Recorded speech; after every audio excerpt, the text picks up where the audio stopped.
Hi, it's Maggie from My Thriving Child here, and today I just wanted to go over some quick tips about learning the pre-writing strokes and the progression of how you would do it. So it goes from tracing to imitating to copying.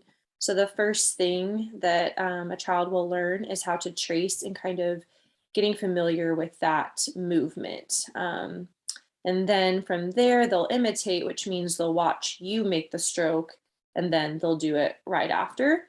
And then there's copying. So they can see that it's already written out. So there's already a circle drawn on the paper. They didn't see that you do it.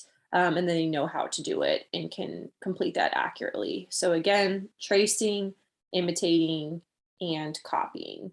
So that's the progression that you're looking at with all those pre-writing strokes. And I'll have another video on the pre-writing strokes and the order of progression with those, so that if you're working on those with your child, you can go in that order and then also use this method to progress them as well.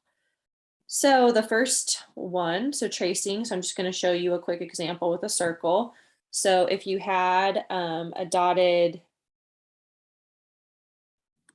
line like this, you would take your pencil and they would just trace around.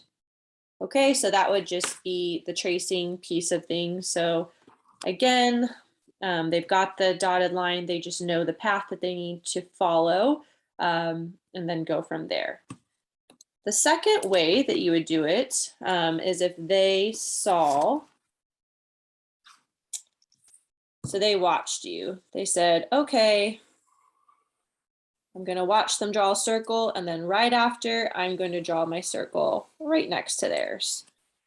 So again, they're watching you make that movement so that they can register that and then do it themselves. So, and it's usually like right after, so they're getting that example.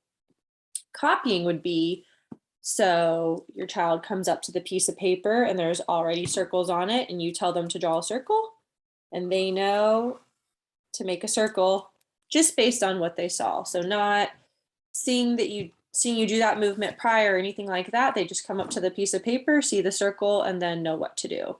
So again, that's the progression for those strokes. So when you're teaching your kids the different pre-writing strokes and wanting to make sure that you adapt it to their skill level, you can kind of look at where they're at. What pre-writing stroke are they on? Since again, there's an order with that. And then where are they at with that stroke? Are they still in the tracing phase? Are they ready to move on to more practice with imitating and then copying? So it's just kind of a nice framework for you to have in your mind to apply to all different activities, whether you're using finger paint to work on the pre-writing strokes, or you are just using a pencil paper, anything like that. If you're using mud or dirt outside to practice those strokes, whatever it might be, you can apply this principle. And so that's just a quick little tip of how to do that, short and sweet. So thank you for watching.